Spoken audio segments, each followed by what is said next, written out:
It is 7 p.m. on June 7th, 2022, and I'd like to welcome you to the regular City Commission meeting for the City of Ormond Beach.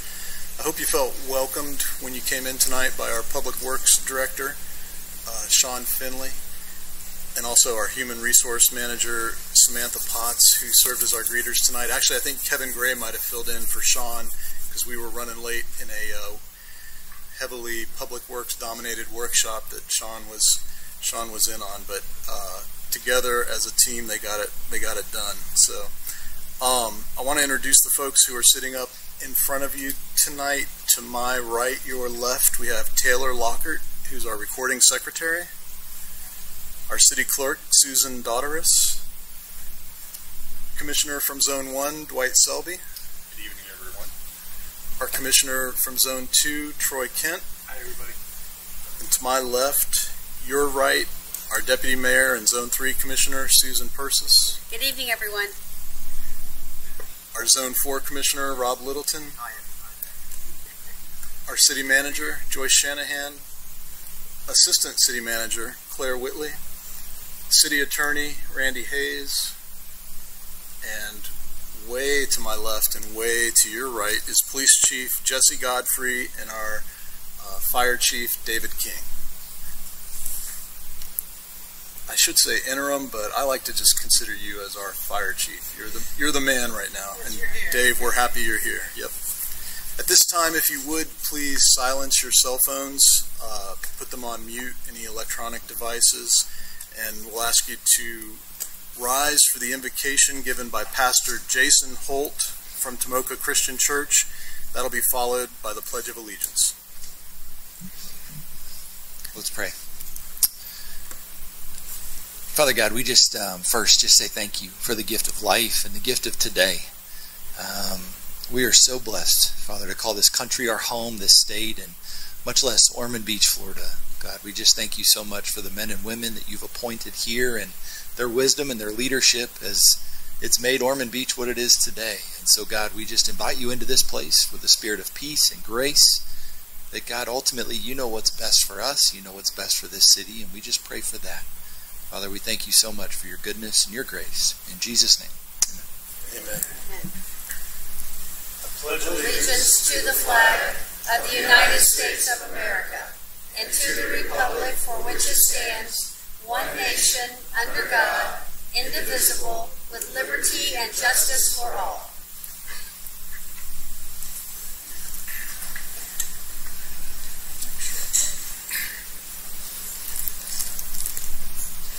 Too much stuff.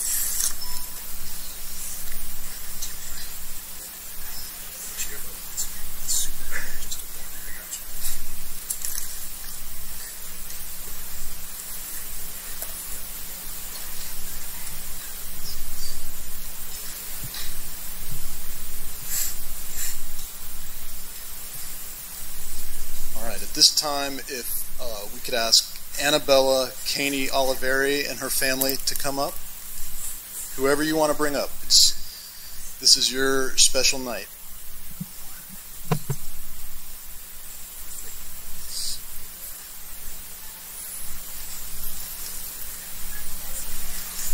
Awesome.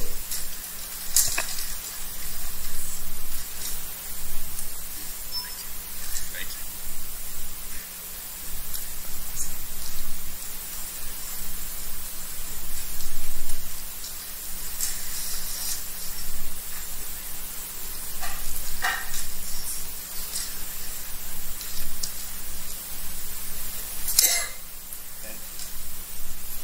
I don't know if you all know, you may have seen an article about Annabella, but when I read this proclamation, you'll understand why she's here, and we've got a few things for her. Annabella, I want you to hold this and just face the audience while I read it. And I have to thank Deputy Mayor Persis for bringing this to my attention, because I hadn't seen the article, and staff did a wonderful job on the proclamation once they learned about it. Whereas Annabella Caney Oliveri will be a senior in the Cambridge Advanced International Certificate Education Program. the ACE program at Seabreeze High School in the fall. Students receiving the ACE diploma are automatically eligible for the Florida Bright Futures Scholarship. Annabella is also a member of the National Honor Society and will serve as vice president. And whereas Annabella has always had a love of the arts, 10 years ago, while attending Pine Trail Elementary School, she served as the art teacher for the day, designing CD and DVD cases. Most recently, she is the proud recipient of the Silver Key from the Northeast Florida Scholastic Art Awards. Her piece competed with more than 2,600 student art entries. And whereas Annabella founded and installed a free little library at the Environmental Discovery Center in Ormond Beach, she will be installing a second free little library on the Seabreeze High School campus this summer. The Seabreeze edition was designed by her brother, Luca, and his friend. As an avid reader, Annabella wanted to make sure everyone can have access to books. And whereas Annabella is a compassionate soul, in second grade she asked those attending her birthday party to bring monetary donations. She raised $700 and donated those funds to grassroots giving in order to pay for extracurricular activities for local area students. And whereas in February of this year, Annabella founded the Mental Health Awareness Club at Seabreeze High School, the club produces pocket bears, a symbol of a bear hug. The bears are given to students who are having a difficult day as a reminder that they are loved and not alone. And whereas in the words of Scott Adams, there is no such thing as a small act of kindness, every act creates a ripple with no logical end. Now therefore, I, Bill Partington, Mayor of the City of Ormond Beach, Florida, on behalf of the entire Commission, do hereby proclaim June 7th, 2022 as a day to recognize Annabella Caney Oliveri in the City of Ormond Beach and encourage all residents to join me in celebrating Annabella for her compassion and sense of community. Congratulations.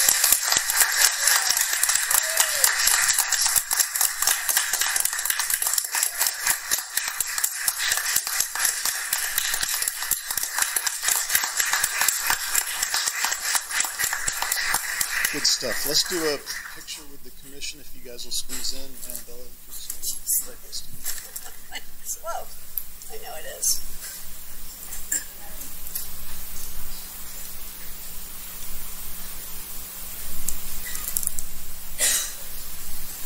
And then Annabella, usually we have a key to the city pin that we give out to our young people. I can't find it, and I didn't notify staff soon enough that I needed it. But so I'm going to give you one of our Birthplace of Speed pins, and we will get you the regular key to the city pin when we need. And then also just something that I thought was kind of cool, working with our staff, and we hoped you would enjoy this. There's a new game out called Ormond Beach-opoly. Some of you may have heard of Monopoly, but this we thought was a pretty cool, novel thing. I mean, my Christmas shopping is done now, and I don't know if the commission has seen this or not. It's okay.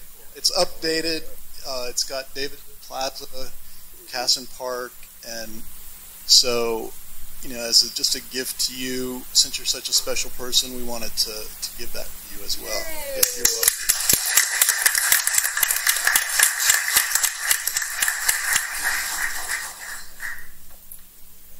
Thank you so much, and thank you for our own bear. We need a lot of hugs up here, believe me. Mayor, can I say something? Yeah, please, yes. Deputy Mayor. I just have to say something because I had Annabella at Pine Trail Elementary. I was her principal, and you know, when you have those students that stand out, they just stand out above everybody, and Annabella was that student. And you can tell she is a compassionate, kind, caring young woman, and she's done this much, and she's going to be a senior next year. She's already done this much. Think what she's going to do after she finishes college, and even after that, how she's going to make a difference in our world. And I love it when there are strong young women in our community. I know you're going to make a difference, and you're a strong woman because you have a strong mother and you have a strong support system, and I'm just beyond proud of you, and I just can't wait to watch what comes next, Annabella. Fantastic. Congratulations.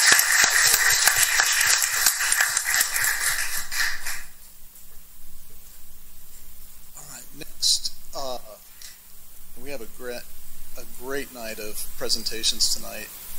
We're blessed. Next up is Susan Richmond.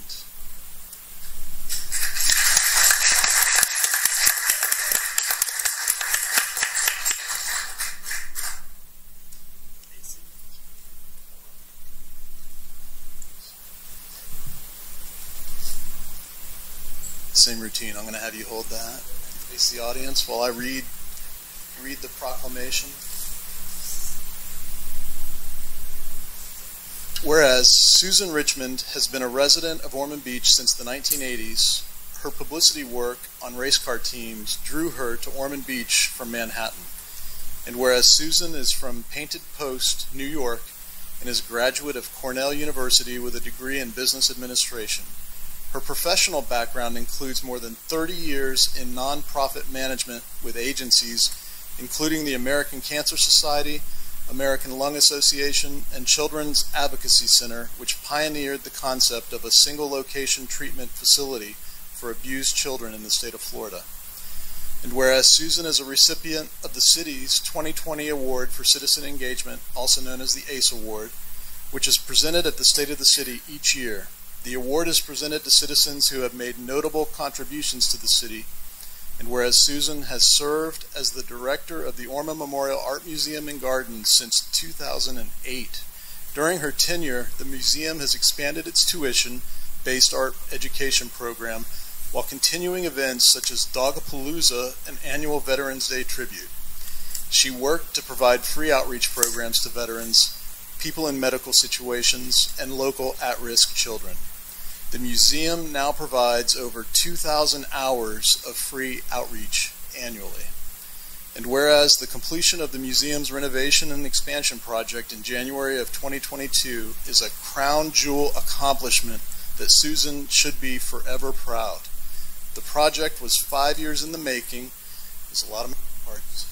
Susan was on top of every one of them, and it secured a long-term 50-year lease with the city, which will protect the Garden Oasis and Art Museum for decades to come. And whereas Susan is retiring this month and will be able to spend more time with her husband, family, and fur babies, she will be greatly missed at the Ormond Memorial Art Museum. Now, therefore, it's my honor as mayor of the city of Ormond Beach, on behalf of the entire commission, to proclaim today, June 7th, 2022, as a day to recognize Susan Richmond in the city of Ormond Beach and encourage all residents to join me in congratulating her on a job well done and all the best in her well-deserved retirement. Congratulations.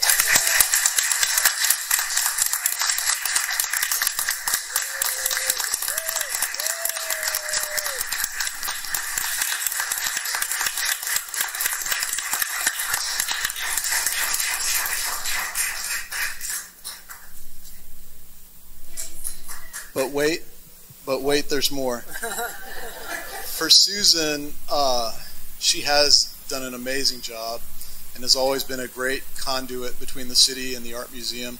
And feel free to bring up anybody you want. It's my honor to present her, along with the proclamation, with a key to the city of Ormond Beach. So. Yeah.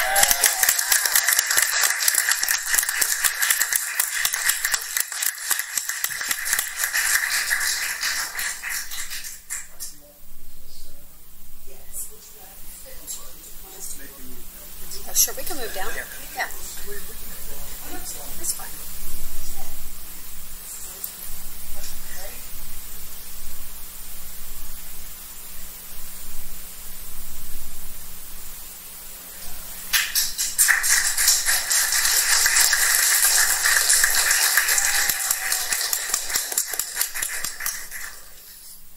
You're retired. You don't have to if you don't want to.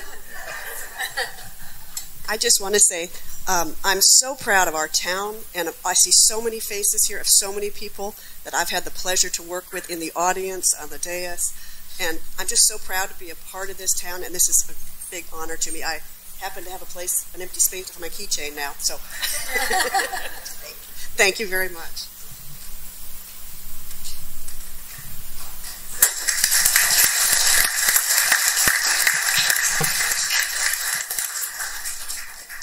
All right. Now for one last presentation, I'll ask Mayor Persis and Commissioner Kent to come down and help me with this, and I'll ask Police Chief Godfrey to come forward.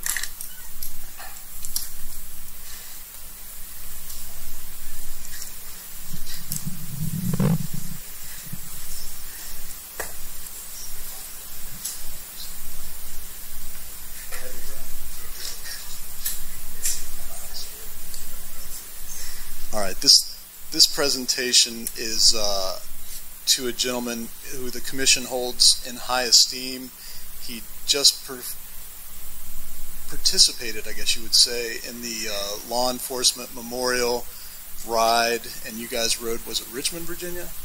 All the way to D.C. It was 300 some miles, and I mean, we saw him ride in. He did a fantastic job, still had energy left at the end, which was amazing, but we knew that you didn't have your own challenge coin, and we thought it would be appropriate as the chief of police in the city of Ormond Beach that you have your own challenge coin. And so we talked to staff about it and asked if that's something that they could make happen. Joyce Shanahan, our city manager, Jen Elston, our public information officer, got to work on that. They did an amazing job, and they got you this coin that all three of us want to present to you. It's the Chief's coin, and it says Jesse Godfrey, Chief Jesse Godfrey on there, and it's just a beautiful coin that you can hand out to whomever you deem appropriate. And so it's my honor on behalf of the entire commission to present this to you.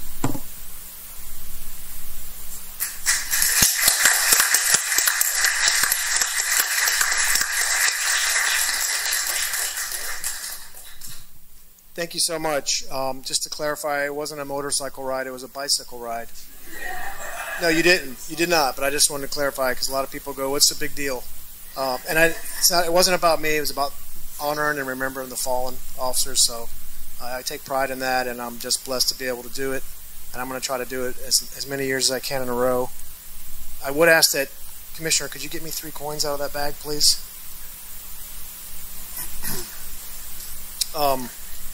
I was very touched when I pulled into the memorial. It's the National Police Memorial where the officers' names are inscribed on the wall, and I was very touched to see these 3 individuals from our city, our team up there. So the first 3 people I'm going to give these coins to are you 3.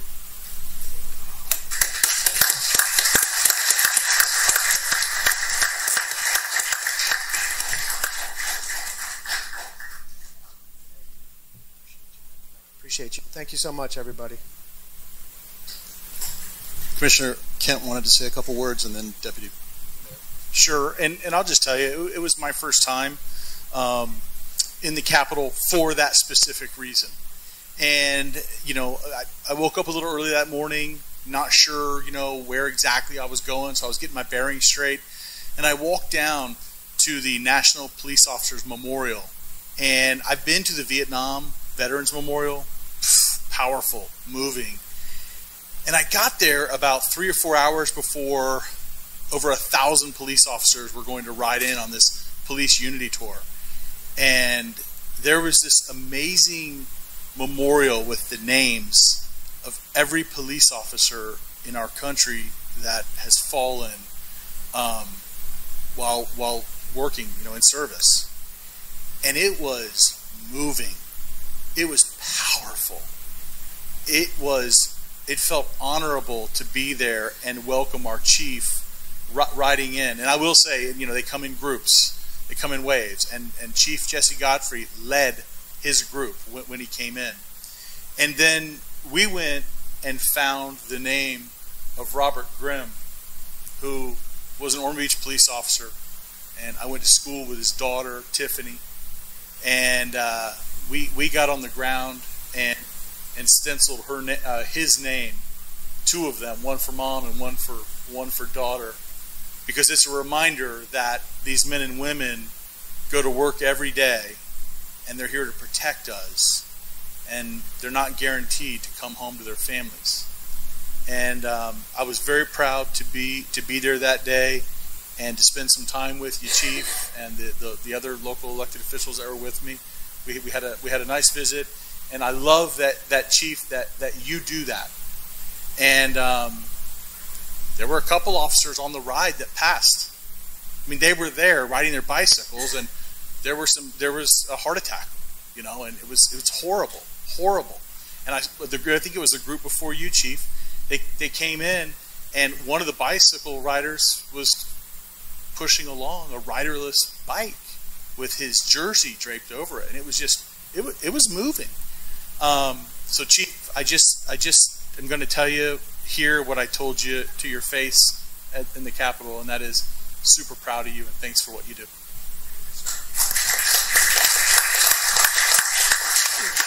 Very well said, Commissioner Kent.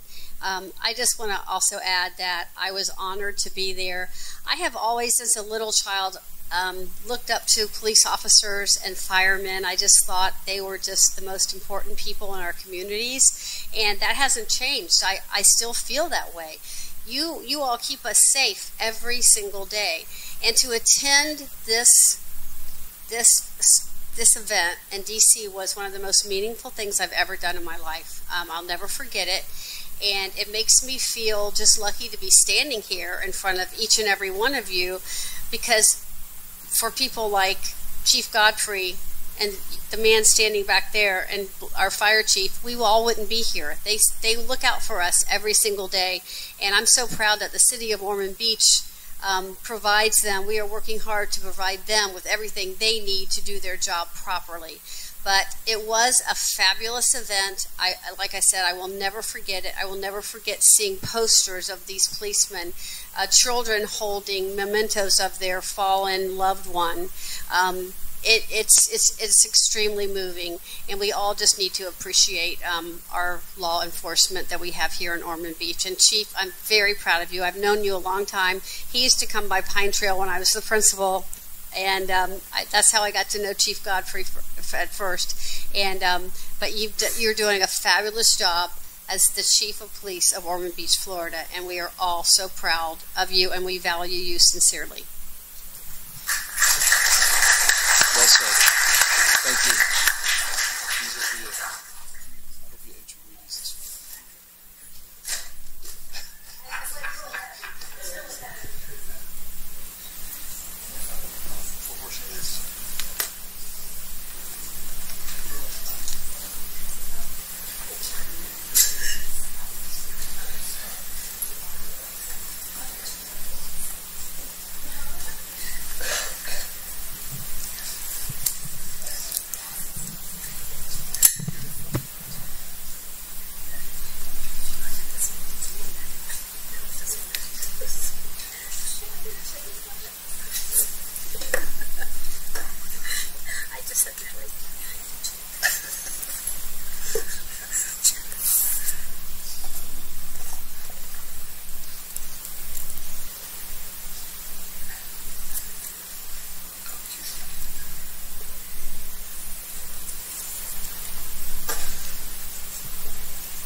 Where's everybody going? The good part's about to start.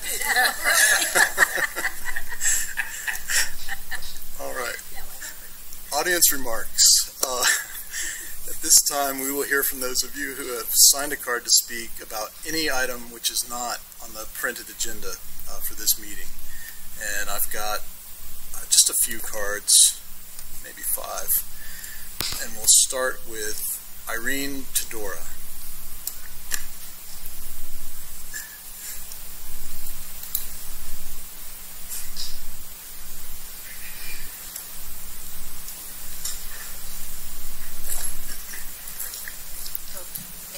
Commissioners, 340 Cumberland Avenue. On February 20 of 2020, a newspaper article, your engineers described our neighborhood as experiencing historic flooding. This is Cumberland, Sanchez, and Putnam. Last week, there was a surveyor in our backyard, and 353 Putnam was sold. And I asked him, and he said, "My goodness, it was so swampy back there. He doesn't even know what they're going to build." Last time I was here, Commissioner Kent, you said, "Why doesn't the city buy these lots so we don't have to deal with these issues again?" As the city knows, the property behind our homes is tidally influenced Class 1 wetlands.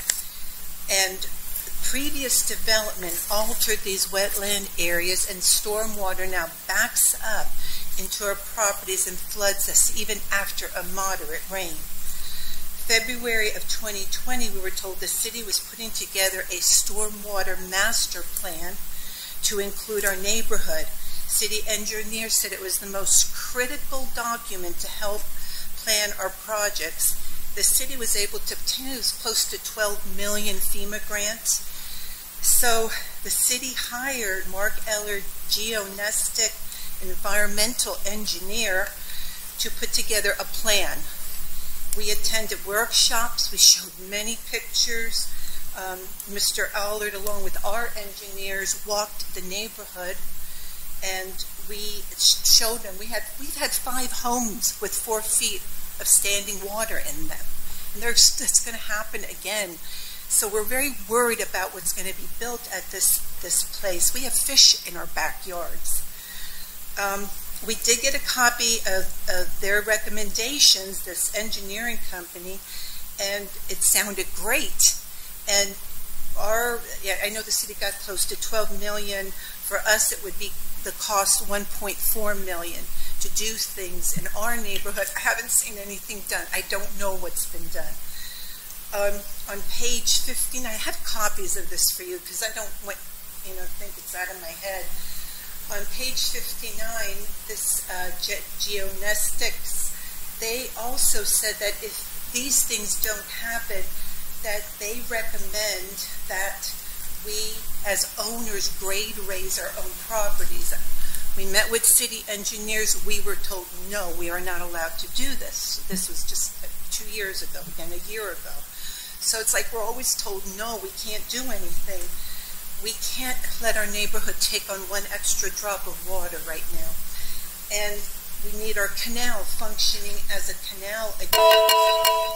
Thank you, Irene. Okay. And I think we've all seen your email.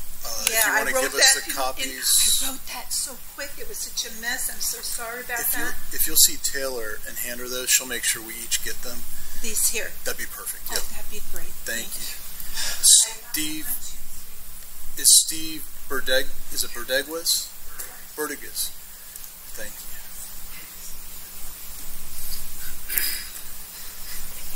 I'm also at 340 Cumberland Avenue with Irene, Hurricane Irene, I call her. I've been at Cumberland, I grew up there in the 70s. It was Norm Ray Construction when they first developed that area. There were no retention ponds at all. I think Norm Ray and the city together, they worked something out, and they dug a retention pond between Cumberland and Sanchez. They dug that, and then going towards the Halifax River, they dug that retention pond, and then they dug the other retention pond on the other side of Andrews, and all on Cumberland Avenue, there's a bunch of retention ponds. Behind our house, we've never had a retention pond. I actually grew up on 310 Cumberland, 3 doors down from where Irene is, and I was a child then, and there was always like a canal in the back. I believe the Army Corps of Engineers dredged it one time, and nobody's ever done anything since. I know back in 2002 or before, I don't know what commission was on, the city commission, they there used to be protected wetlands back there, and then they took it away, the protected wetlands. I'm losing my train of thought, but anyway, they ended up allowing homes to be built in 2002, and that's when they built the home right behind us on Putnam, right next door to 353 or whatever, where they just sold the lot, and they brought in all this dirt where the one house, is up here 3 foot high, and the next house that was been there forever is way down low. Also on Andrew Street, they built 2 homes there by Putnam there.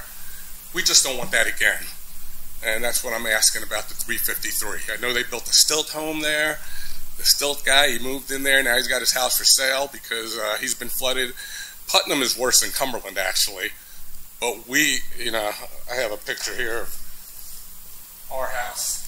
I think it was 2017. A lot of the commission meeting people have seen it before. But it's underwater. It's like we're in the middle of the river. It's like the house. So we don't want that happening anymore, and we'd really just asking the city to please protect us and help us when they build the new house, that they don't be bringing dirt in and flooding us anymore. Thank you. Thank you, Steve. Next is Tim Grigsby.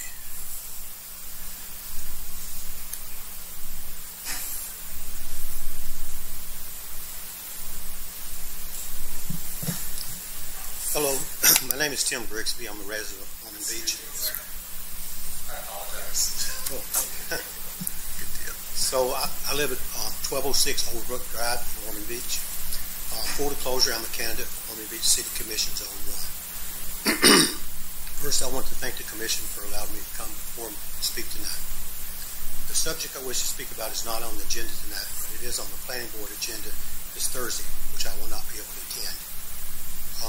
This agenda item is for an amendment for the development near the intersection of Granada, I-95, and Williamson Boulevard.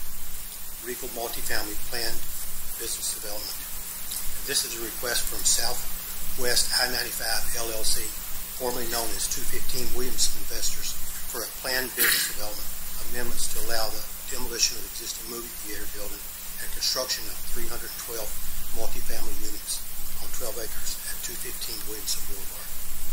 I am not opposed to multifamily units in general, but I am opposed to building these units at this location. Adding up to 312 additional residential units is sure to increase the traffic and accidents. Is it by coincidence that a small group of local business people and developers who donate heavily to the elections of city commissioners most always receive approval for zoning changes, amendments, variances, their request even when opposed by a large group of citizens? Tonight I request that any elected official who received donations in the past from Mr.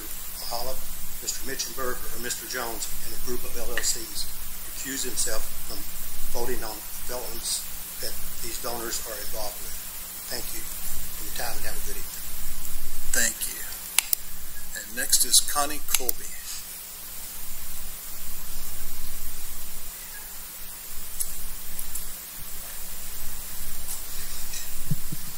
Good evening, Connie Colby, 108 Regal Lane, Ormond Beach. I would like to talk about the minutes that you're about to approve tonight. I did have a chance to see what I said last time, and what is written in the minutes. They don't seem to be correct. What's written in the minutes is that I explained my concerns regarding the natural buffers around the property, and this is in regard to Plantation Oaks, and Section 4 that they're talking about, the school property. And she spoke for Volusia County. That other part doesn't matter. That wasn't the part that I was concerned about. I never mentioned anything about natural buffers at all. What I did say was that why that part, the school part, was being considered with this amendment at all. Plantation Oaks is a gated community with private roads. The new development at the former school site is not gated, has public roads, smaller size lots, and does not match the criteria for Plantation Oaks. And this was what I had read from last time. So that part of your minutes I would like to have corrected, please.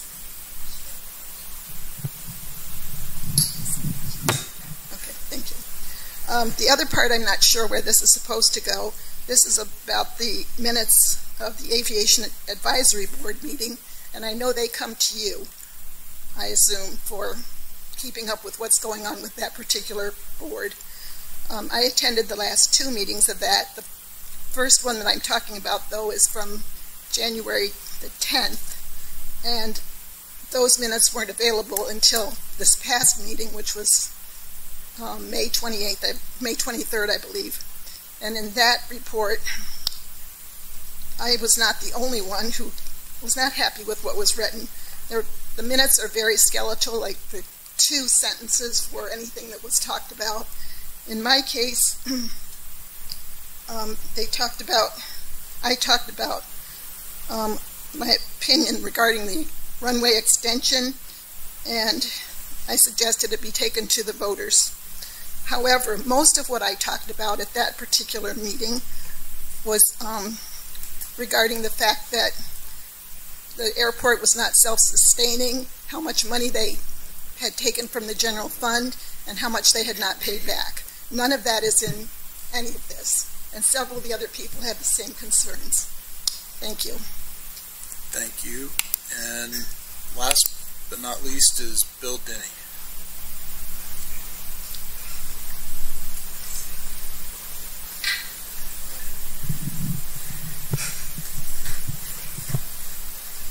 Thank you. Yeah, I'm Bill Denny. I live at 1027 North Halifax. That's important for this comment. Last month, I attended the North Ormond Beach Area Coalition for Fdot put on. And y'all might have attended yourselves. And it covers from A1A, from the Granada, all the way past Bicentennial Park. And takes in all that congested area, the people trying to get back and forth to the beach and back, and there's different businesses there. I've ridden my bicycle there, so I know how congested. I'm always looking over my shoulder for somebody either coming in, turning in from the A1A, or coming out of the parking lot. So I approve of all the sidewalks and the dedicated bike lanes, and also the landscaping that would divide those pedestrians and bicycles from the car traffic. And also, they had several traffic calming efforts, road curbs, pinch point chokers to reduce the speed, mid-block crossing, raised tables, raised crosswalks. So they were doing a lot to control the speed, make it safer to cross over just because of the congestion. My concern is the unintended consequence that there'll be more traffic and faster traffic going on John Anderson and North Halifax, because A1A may be slowed down, may be congested, backed up, going slow, and people already speed on Halifax because it has bike lanes on both sides. It makes it wider, and of course John Anderson is a straight shot too. So I just see that as just a normal human characteristic, I guess, to look for a faster way to get somewhere. And especially those people who live in the area, maybe not the through traffic, will take those shortcuts. So my wife is already concerned because we live, like I said, on North Halifax on that curve, and already concerned about our life in our hands as we back out of our driveway every day, how fast it's going to come around this time. So that is a concern. And I think lastly, I attended your workshop tonight, and y'all had some very positive comments about traffic calming throughout the city as a cost-effective way to increase safety. That's kind of what the state's doing. What I'm asking that the city, in parallel to the Fdot's plans, look at what they could do realistically with traffic calming on North Halifax and John Anderson. What could they do to try to mitigate what I see, and I think reasonable people will see as more traffic. So thank you. Thank you, Bill. All right. The approval of the minutes. These are the minutes from May 17th, 2022. They've been sent to the commission for review, posted to the city's websites. Normally I rush right to a vote, but Connie Colby brought up some of her concerns, and I don't know, Joyce, if staff has a preferred way that we might work with her to satisfy her concerns, or if the commission wants to do something. I know, she may not understand there's 3 types of minutes. There's action minutes first, which are essentially just the decision that's made, the decision point. They're very, very brief. There's discussion minutes, which aren't word for word. They just include some of the general discussion. I think that's more along the lines of what we do. And then there's verbatim minutes, which almost no one does. You need practically a court reporter for that.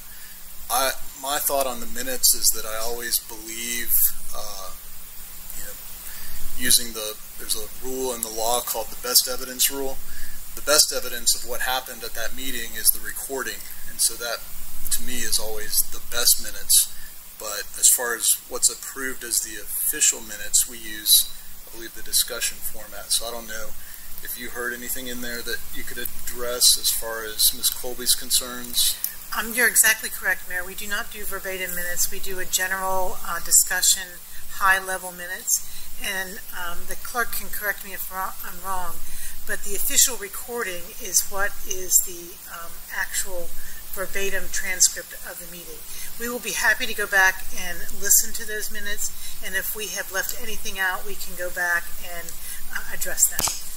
Thank you. And then as far as the AAB issue, would she just go to a member of the AAB to bring that concern? Because you don't generally get those. No, those are draft minutes, and the Aviation Advisory Board gets the draft minutes, and they're still in draft format. So if we go back and listen, and if we've left out any high-level issues, we will add that and then reissue those to the Aviation Advisory Board for their final approval.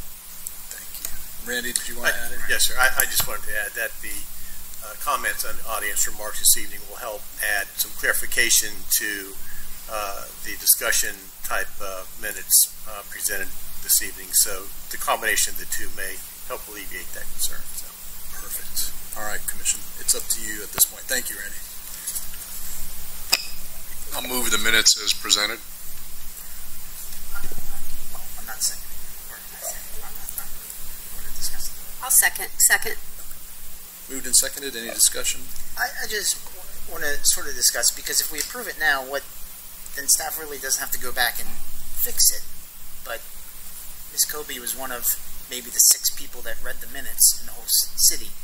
She did come up here to speak about it. So do we have to approve these now, or can we table it and just let it go? You know what I mean? I don't want to. Your preference, how you want to handle the item this evening. You can either vote on them as presented by the staff, and minutes typically tend to be a summary of the discussion. They're not verbatim. There's no indication whether they're inaccurate without actually going back and comparing them and doing a verbatim analysis. If that's something that you want the staff to do, then you can certainly not vote on the action on the item this evening and then direct the city clerk to go back and do that. I mean, you've got the discretion to do that. I think, with the comments at audience remarks this evening, I think that does help some clarification, at least from the speaker's vantage point, in terms of what she believes was not included in the summary of the minutes. But you do have some discretion in terms of how you want to handle that. So, Mayor, if I may, yes, as a motion maker, Mr. Hayes, I made the motion basically with the assumption that if there was a change that needed to be made, staff could bring that back to us and we could correct the minutes at a later date, or is that not the case? Yes, sir, you could do it that way as well. Okay. So, okay. That sounds good. That sounds good. I appreciate that. And Commissioner Littleton, I was going to say at least maybe 9 people read it. Six just hurt a little too much. That's right. All right. So we have a motion. We have a second. Any other discussion? All those in favor say aye. Aye. Opposed, like sign, and we'll show those passing unanimously. And we go to the consent agenda. Does anyone wish to pull any of the items off the consent agenda? Mayor, I would like to pull item L. Motion to approve the consent agenda absent item L. Second.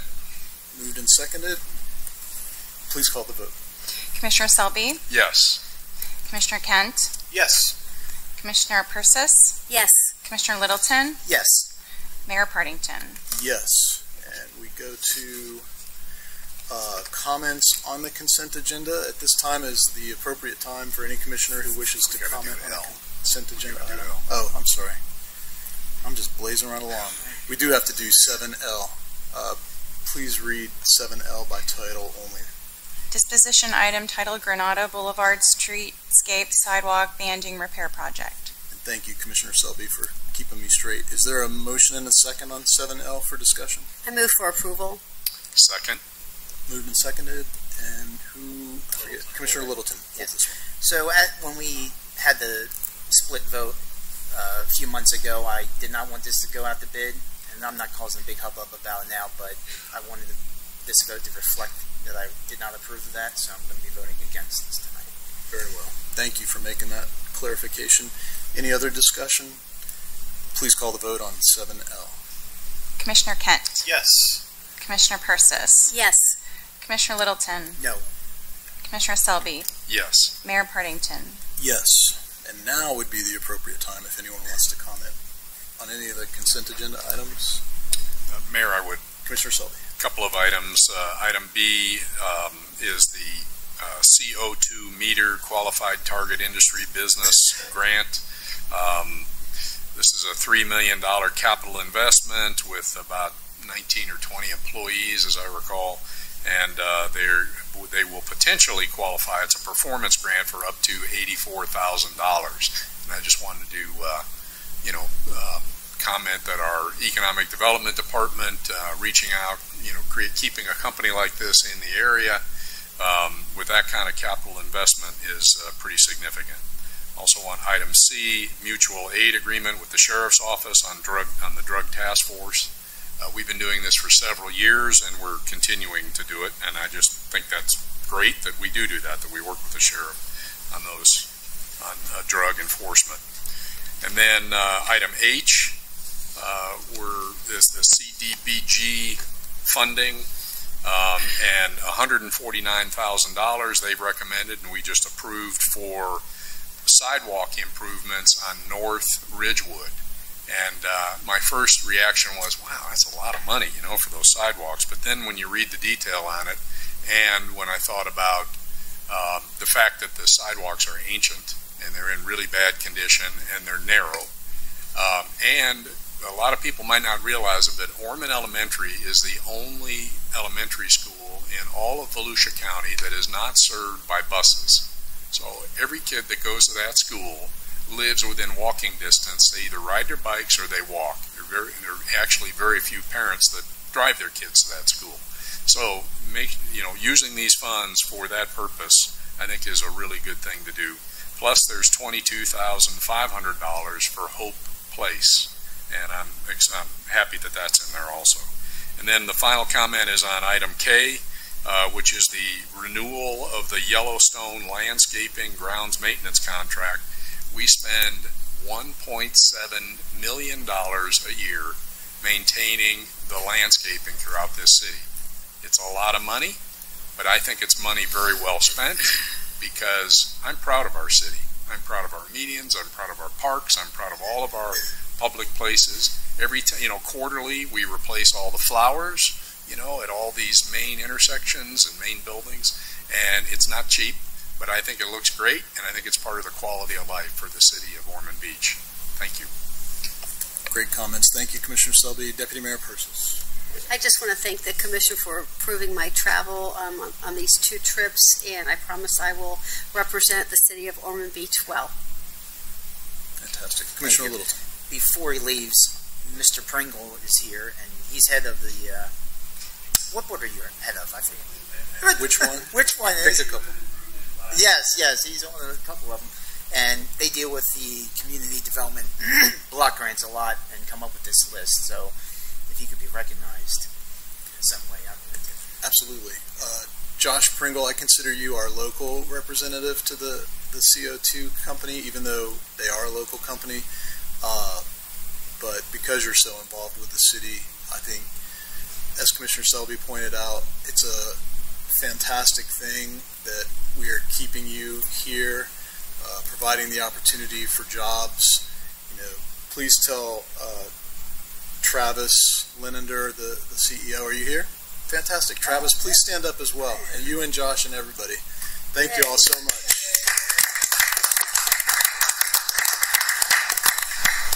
It's great to have you guys. I don't know if people realize what CO2 meter does, and they sell all over the world, but they protect people in restaurants.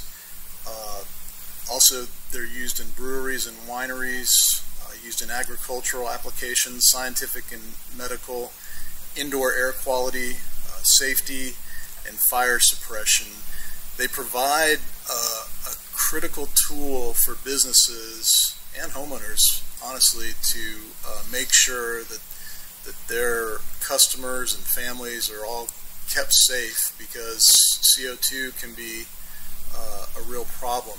People don't realize, but we're proud as a city to have you all working and producing a product in our city that does all of that. And so when we see an opportunity like this to help a little bit, you really do the hard work, but we're proud to have you in our city. And I've been out along with Brian Rodemaker to the facility, had the tour, and I'm looking forward to coming out to the new place as well. So thank you all very much.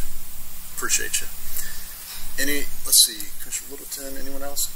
Commissioner Kent. Yep, just briefly on item K, the Yellowstone contract, and Commissioner Selby is 100% accurate with the $1.7 million agreement we have with them.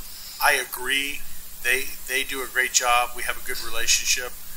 Ormond Beach has an aggressive mowing and replanting schedule, but I'd be remiss with 5 months left on this commission in my 19 years if I didn't just talk again to the commission up here and the candidates hoping to sit up here and represent your community, and that is, we can get that price lower if we continue to make the positive changes like we did directly behind me on Granada Boulevard.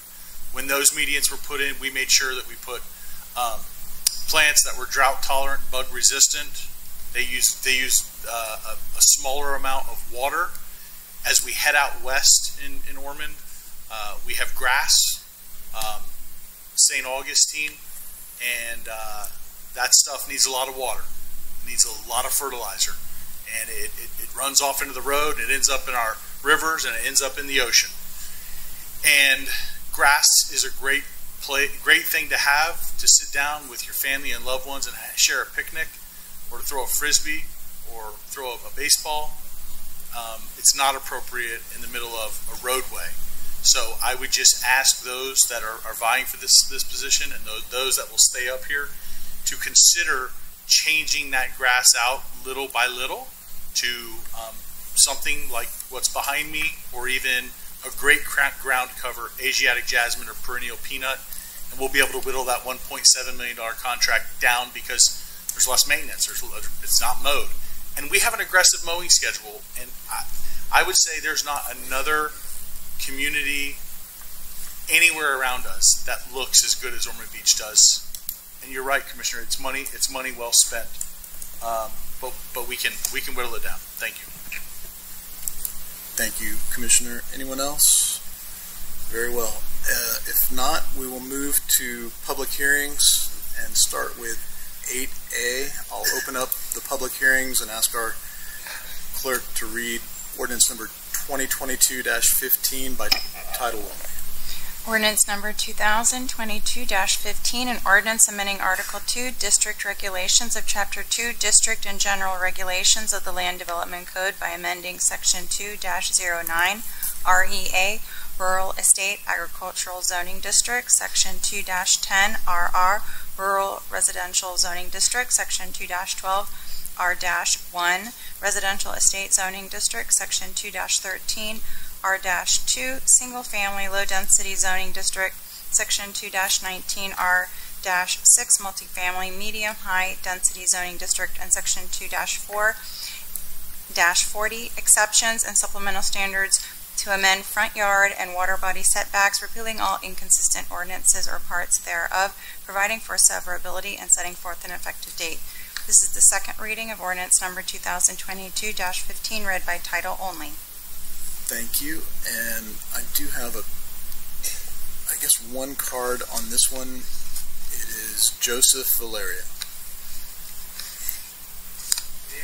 Good evening. I am Joseph Valerio. I live at 1230 Northside Drive.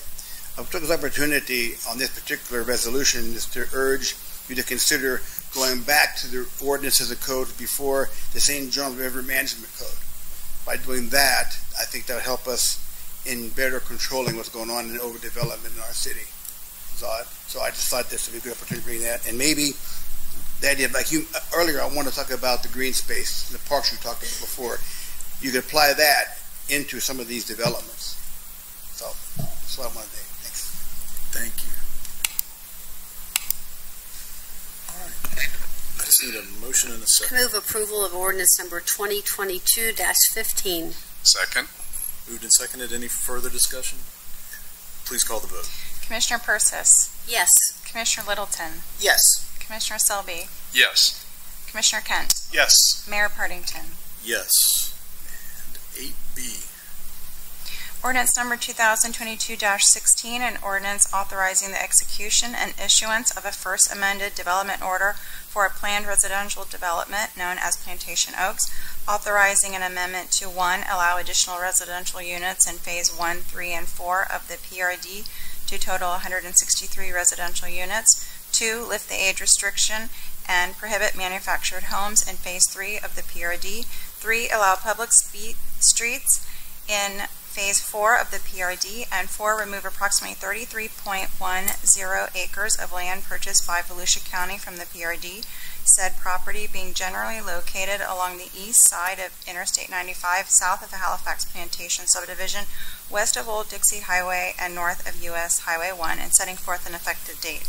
This is the second reading of ordinance number 2022-16, read by title only. Thank you. And I have a couple cards. First up is Joseph Valeria.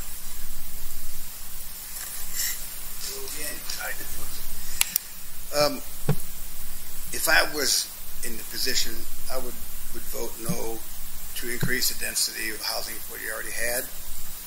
And as far as Phase 4, where you had that school there, that could be a perfect place to put a park and they get to purchase the property, obviously, from the individual. To put the park, like you were talking about in Resolution 2022-78, because you mentioned there about preserving green space and natural environment, that'd be a perfect place for that.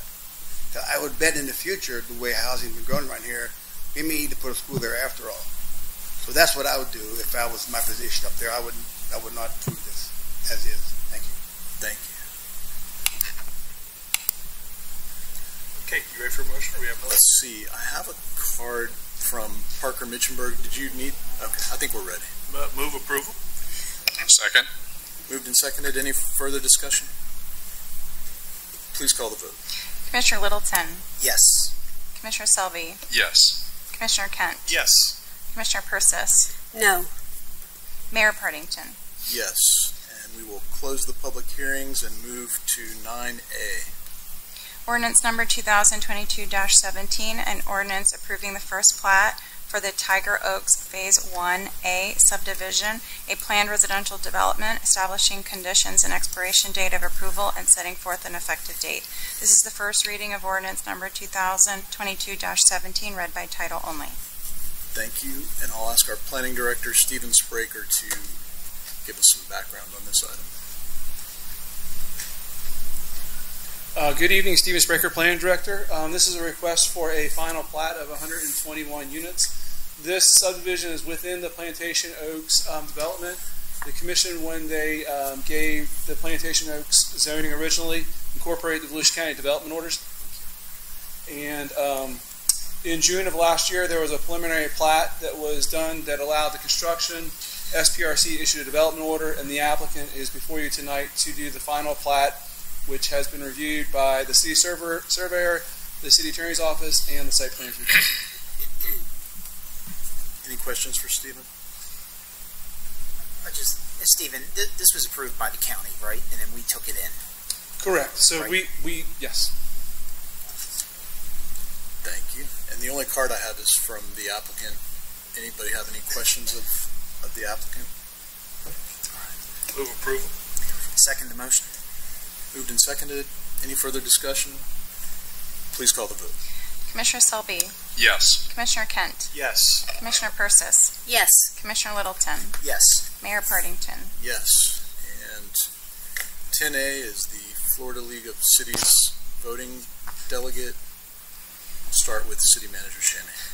So, Mayor, each year the city has to identify a voting delegate for the city of Ormond Beach when they attend the Florida League of Cities conference. So it's up to the commission whom they would like to appoint for that voting delegate. Thank you. I kind of recommend Deputy Mayor Persis if she's willing to do that job. But whatever anybody thinks, Commissioner Selby, if you're going and you want to do it. No, I mean if that would be fantastic, Mayor. But don't you normally do it? I mean, I do. I was trying to play not it, but only because depending on the schedules, I may be out for a day or two. My daughter's moving into her college dorm, and so I'll be down there for part of the conference, but then I have to drive across the other part of the state to make sure my wallet is there, so that she makes sure that she gets into where she needs to get to. Well, the subtlety escaped me. I should have realized there was a backstory.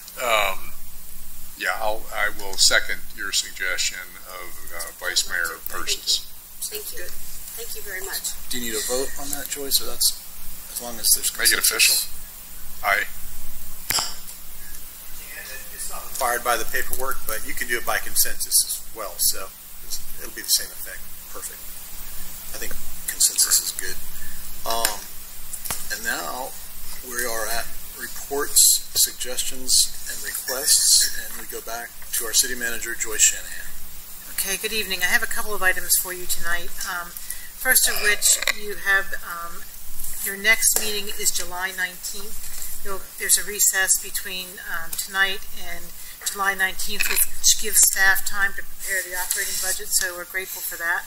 So you'll be back to work on July 19th at 5:30 for the operating budget and at 7 for your regular meeting. We have a future impact fee study that we'll bring to you, but I don't have a date on that yet. As requested at the last meeting, I've provided you a list of upcoming events. June 18th is the Reel in the Fun fishing tournament at Neptune and Ocean Shore. If you've never been or you have young children, it's a great time to take them to learn how to fish in the ocean. As you know, we started this many years ago at Commissioner Kent's behest, and we do 3 tournaments a year, one in the river, one in the ocean, and one in the Central Park lakes. So we usually fill up very quickly. June 15th is a deadline, so that is right around the corner, so get your registrations in. Very important is Fdot open house on the I-95 US 1 interchange. It's their preliminary design and engineering study. That will be held on June 21st. I think that is a Tuesday. Yeah, they usually have their meetings on Tuesday. And that will be held at the Chapel Church. It's north of Destination Daytona. We have a handout. You should have all received the information on their handout. They're going to review 2 options for the interchange, and they'll give you a status of the project update. I told you a couple weeks ago that we met with, had a conference call with Secretary Perdue, the county, and I met with them, continuing to tell them our support of this project. You all have been at this for a very, very long time. Initially, I think in the early 2000s, a couple of designs came out, and they cost too much money, and nobody liked them, so they didn't go anywhere. So we're hoping the second time's a charm on this one. So if you could mark your calendars and be there, it would be most appreciated. I also sent you an email indicating that the Leisure Service Advisory Board has recommended to the Commission to recognize Joe and E. Willie Daniels for their years of dedication to the City of Ormond Beach by naming the South Ormond Neighborhood Center, located at 176 Division Drive, the Joe and E. Willie Daniels South Ormond Neighborhood Center. And that would be on the building side facing Division. So generally speaking, I come to you for direction on that. So if you are supportive of that request, we can bring it to you at your next meeting in July. I love it. Yeah, I think it's fantastic. So I see nodding of heads in support of that. That's perfect. So is there a way to keep that a secret, or is I don't think it's going to be a secret. It's a little tough to be a secret, but we will certainly coordinate that, and we'll have a ribbon cutting, and it will likely look similar to the look of the Ted McLeod Public Works facility. Have that kind of look to it. Perfect. And they are stalwarts in this community, as you all well know, and we're glad to recognize them. Also, I just wanted to take a moment and say that at the Volusia League of Cities, they honored a leisure service employee of the year, and the city staff recommended, and the commission agreed to recommend Coach Hill as the employee of the year. And so he and his wife were at the banquet to honor them. And I'm pleased to tell you that he is the only one that got a standing ovation. Coach Hill, when I first came here, he was a principal. He wasn't a principal. He was a gym teacher at Ormond Middle, and so he is well known for saying, "Mayor, go ahead. You're wasting your time. You're wasting my time, and you're wasting everybody's time." And so one of the things I first did when I came here, and I still do, is I do a field day. I work in the field, or I work with the crews or whatever they're doing. And I happened to be assigned to the gymnasium, and they were setting up for an event.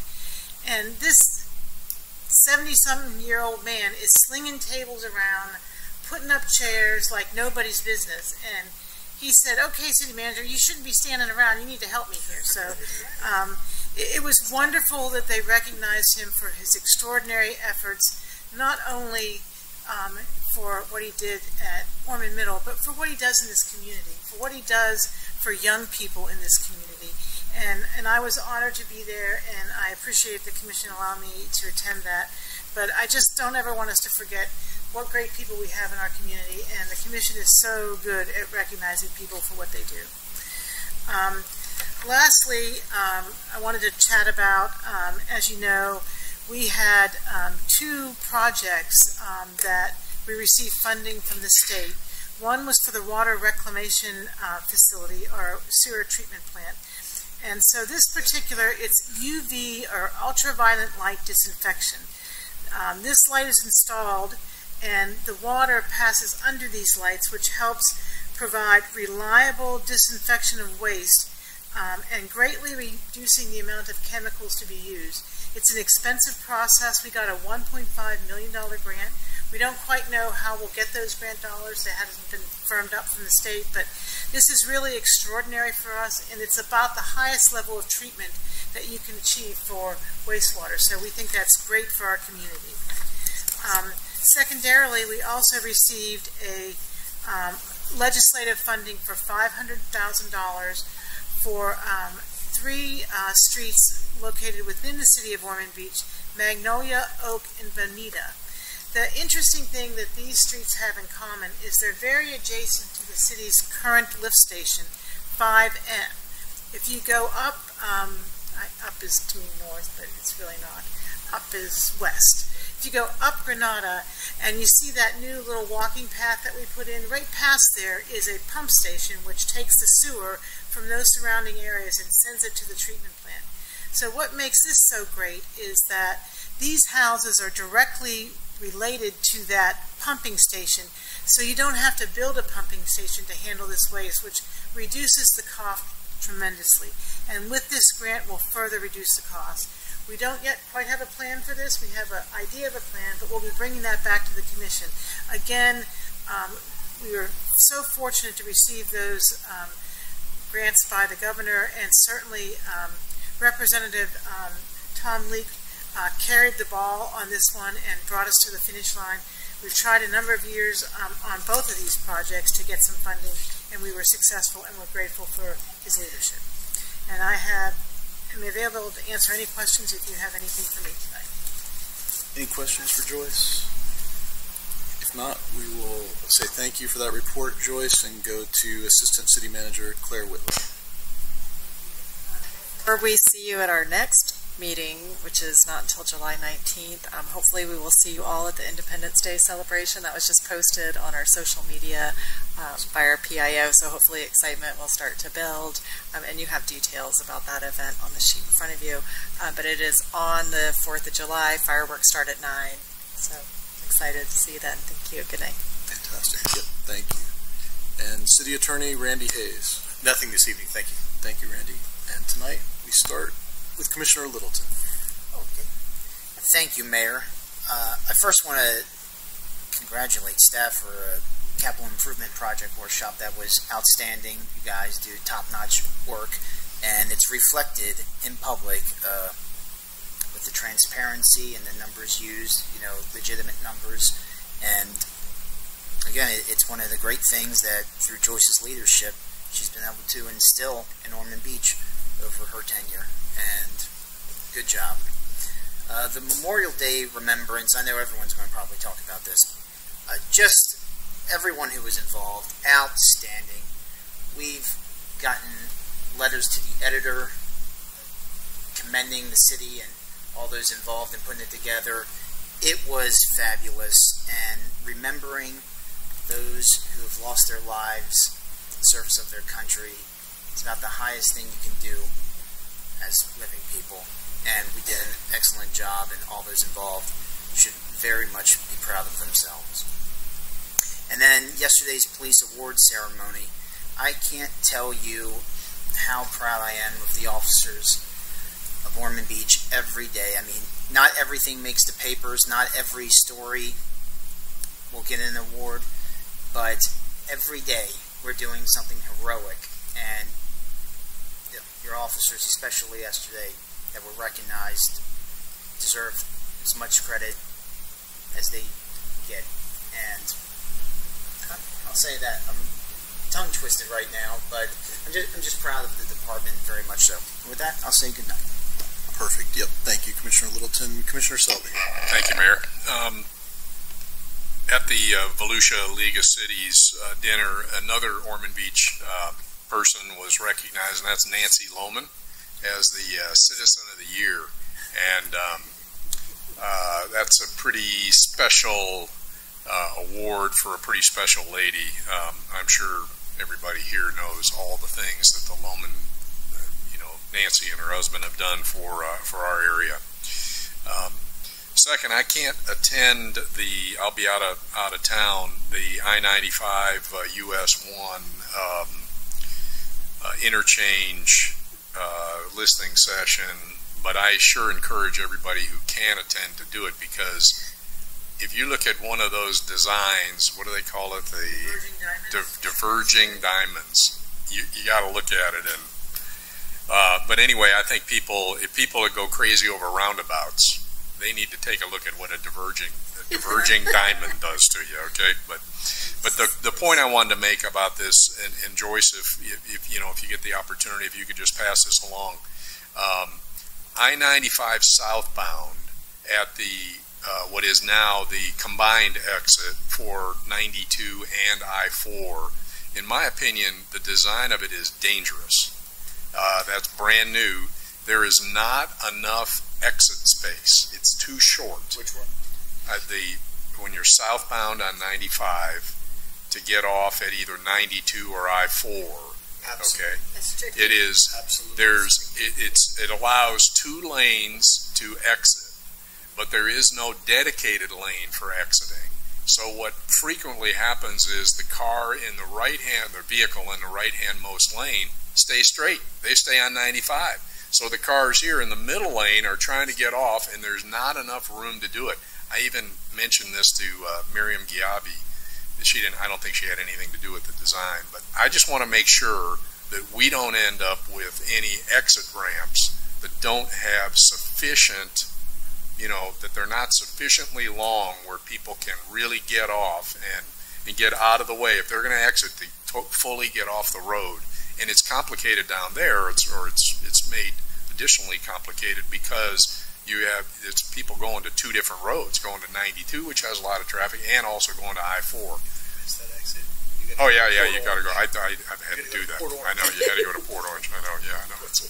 Okay. Memorial Day Remembrance, former Mayor Fred Costello delivered a unbelievably great speech. He was the keynote speaker, and really, really proud of him. I did tell his son, though, that I think he should shave that scraggly beard he has. It makes him look really old, and he's a good-looking guy and is not that old.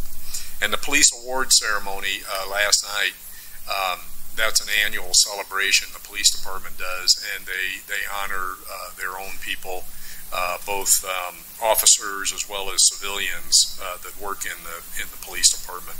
And what I was really impressed with was there was an enumeration of some of their most critical cases, but the other part, which was very interesting, probably a half dozen cases that they solved this year and the results of those. But there are also, I believe, 3 what I would call cold cases. These were really old cases that the detectives had taken on, and they had solved those cases. I think one was more than a decade old. And so kudos to the to Chief, to your entire department. It was very impressive. And finally, I just want to close with one comment relative to the over $2 million of state money that Ormond Beach is receiving in those 2 grants that the city manager mentioned. That is due in no small part to the fact that Representative Tom Leake is part of the leadership team in Tallahassee. He's in his 3rd term. He's running for his 4th term.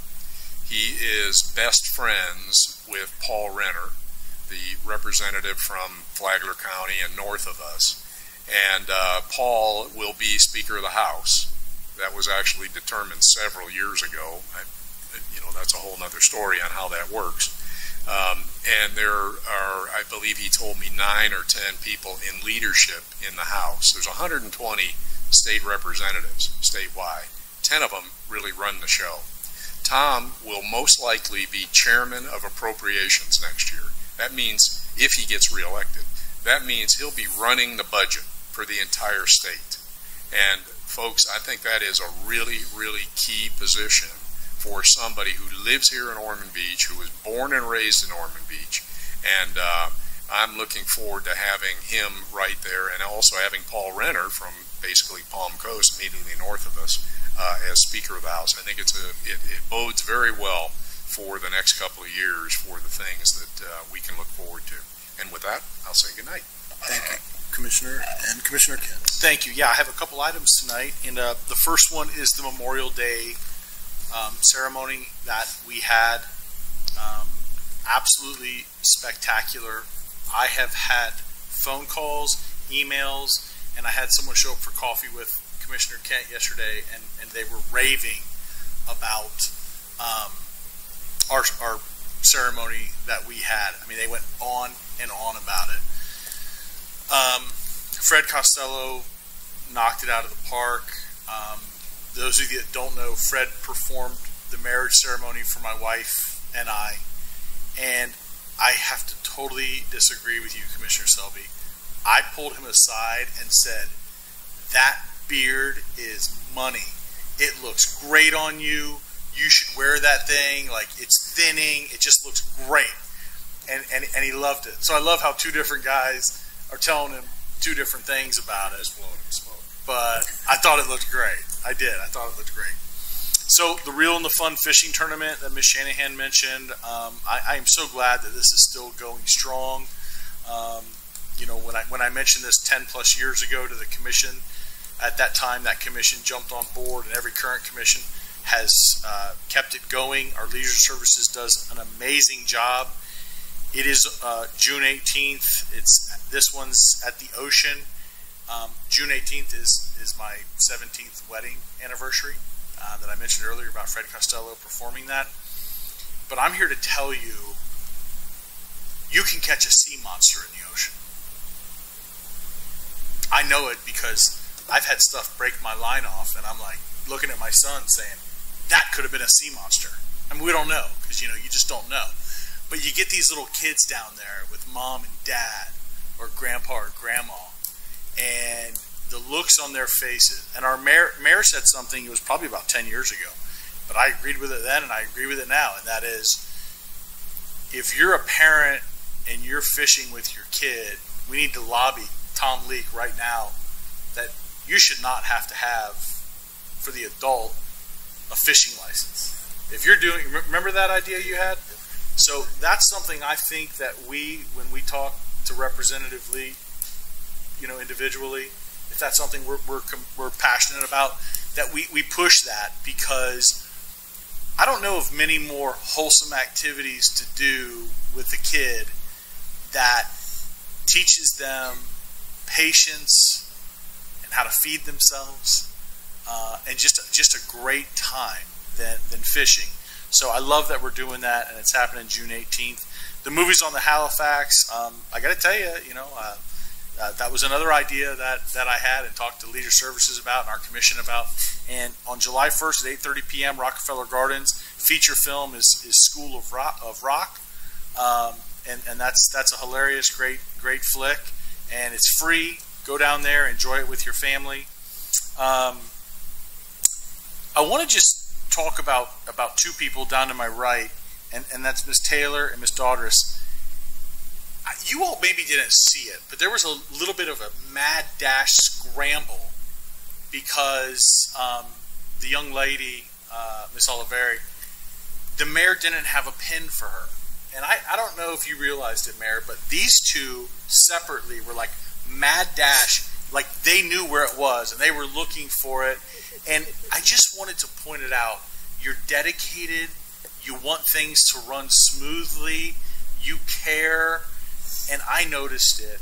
And I know everybody in here is appreciative of that effort. Joyce, that comes back to you because you make good decisions with hires.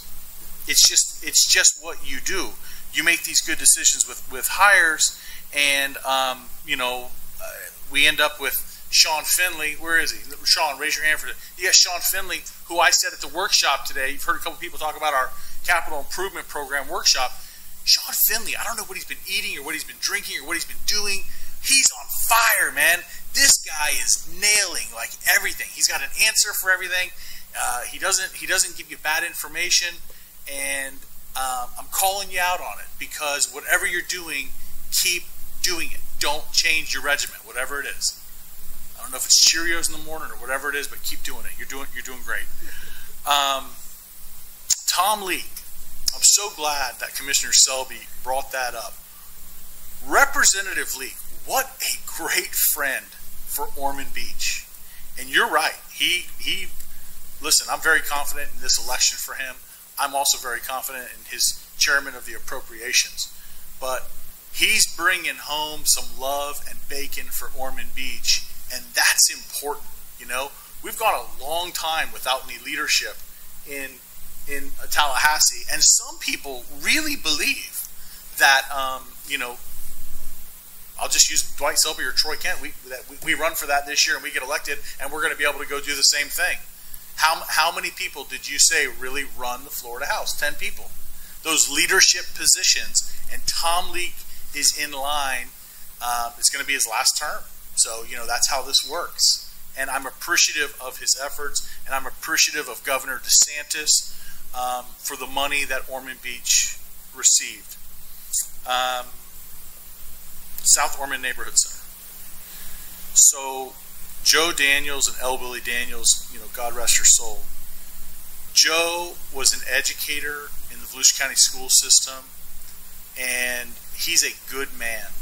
And I love this idea. I want to talk briefly about him and Stretch and Greg Stokes. And Chief Godfrey, where are you? You know this. At South Ormond Neighborhood Center, right around the corner here, those men, they know who the Ormond kids are. They know who are not the Ormond kids. And it's almost like an unspoken rule. If you're not from our area and you come here to have a good time, we welcome you. Those men welcome you. But if you're here to cause trouble or to bring some nefarious activity there, those three men don't play. And the word is out, like, don't mess with those old guys. We don't want trouble in Ormond Beach. They're not going to allow you to bring it here. That's their stomping ground. It's powerful. I love it.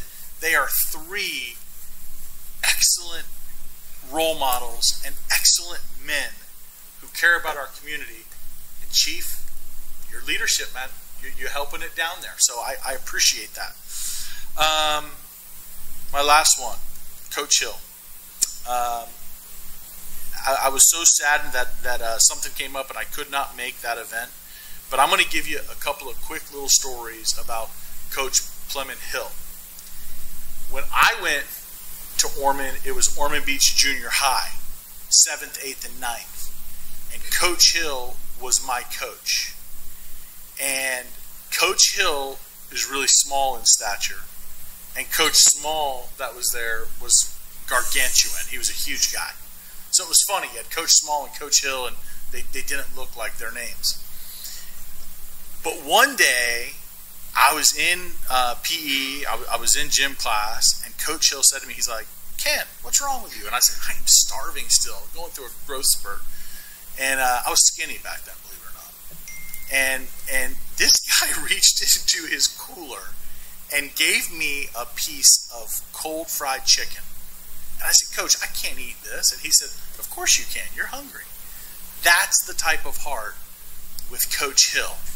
And you heard Commissioner Persis and Mayor Partington and myself, and Mayor Partington and I had him as a coach. He was famous, famous for saying, you're wasting your time, you're wasting my time, you're wasting everybody's time. And there's like a Facebook page to Coach Hill, and everybody that gets on it writes that comment there. I'm 47 years old, and I believe he's worked, is it 40 years for the city of Ormond Beach? Is that what it was, 40 years?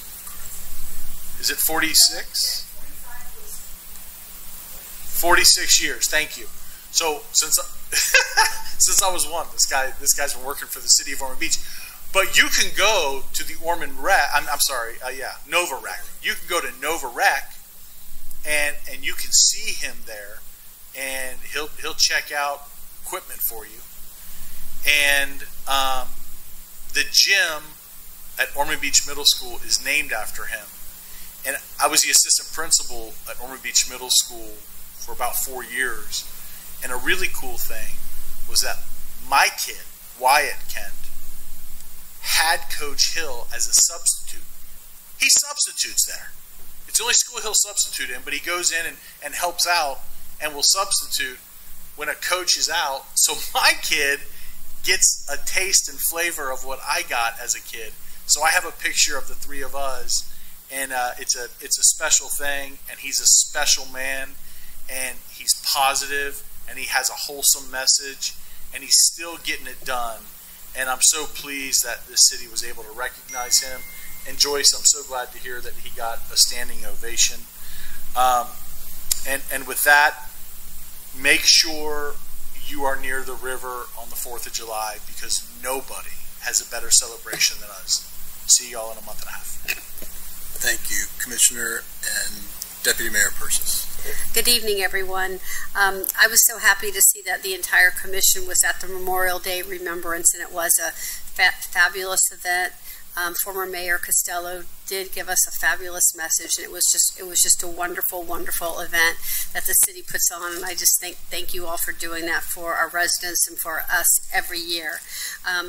Last night was the 8th Annual Police Department Awards Ceremony, and I loved hearing about all the different crimes that our police officers and detectives solved. And I can't remember, it might have been Commissioner Selby mentioned there were some cold cases that were solved. And I think the individuals that solved those cold cases were female detectives. So I was very proud to see that. So I just had to throw that in. Girl power, we have to do that. And the Volusia League of Cities was amazing, and we did have 2 great recipients, Coach Hill, of course, that you've heard about now, and of course Nancy Lohman and the Lohman family that does so much for Ormond Beach and for Volusia County, and it was just a wonderful event. Today I was able to go to the Teacher of the Quarter today, and the mayor was there, and it's wonderful to acknowledge great teachers in our city and all that they do for our children. So that was just very important to me. I also want to compliment staff on the capital improvement plan. It was clear, succinct, it was organized, very easy to follow and understand, and I think the city is, we're moving in the right direction with our city with all these plans. I'm very excited about it. So thank you all for being here tonight, and have a wonderful evening. Thank you, Deputy Mayor, and y'all did such a good job covering everything. I'll be really brief. I mean, every year we start the CIP process. That kind of kicks off budget season, and we had a great workshop. Thank you, staff, for having everything so well prepared.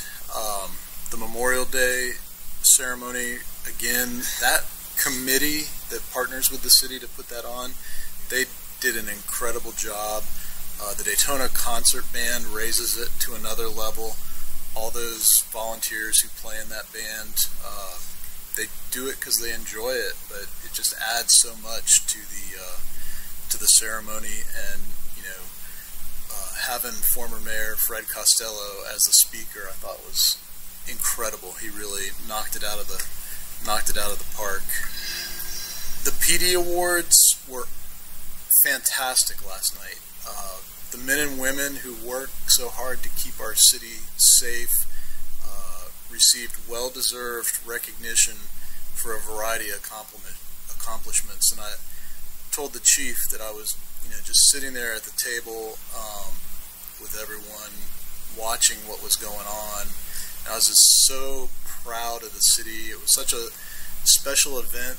The officers were in uniform, men and women.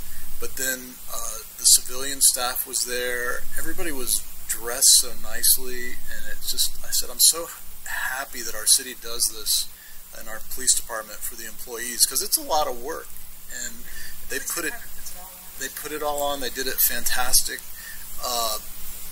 There was a violinist who played at the beginning, Jackway Pierce. She did a wonderful job, incredibly talented. And then the Coastal Florida Police Fire Pipes and Drums participated.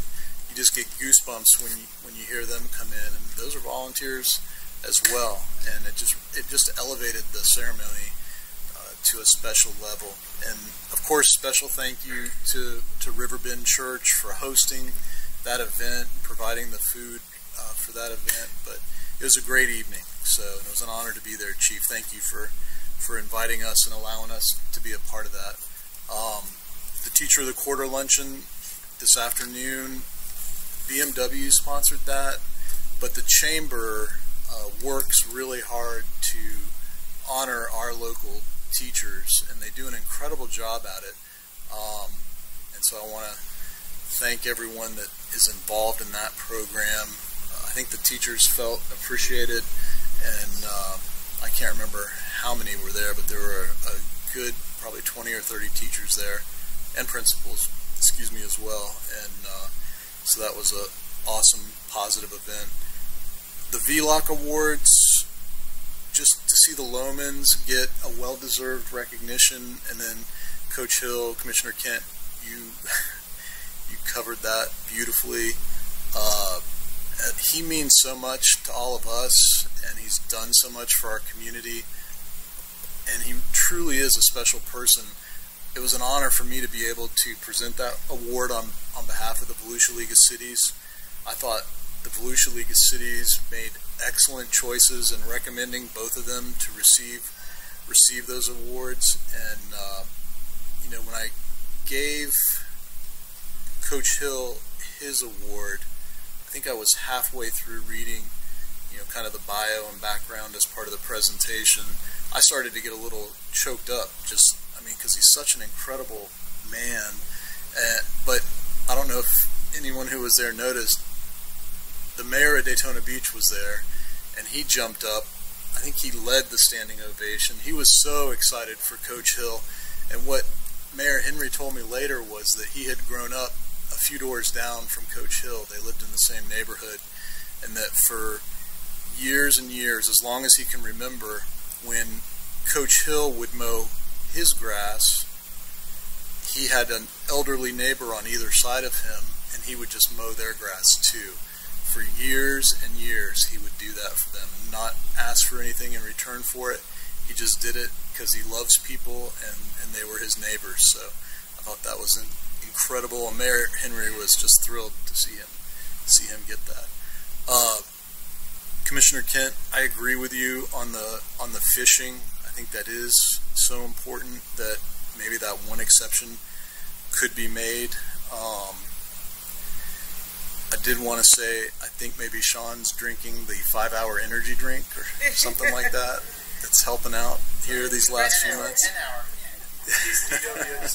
Captain D.W. Smith says 10 hour. Gotcha. Good stuff, though. Great recognition for him. And then the slides that were here on the grant funding, I don't know if our PIO is planning to post those, or if that's something you could send to us. We may want to post them individually, but I just would like to get the word out that we had a very successful year. I mean, over $2 million in grant funding from the state is fantastic. There's been a lot of years where we haven't gotten anything. $2 million, like I said, is great.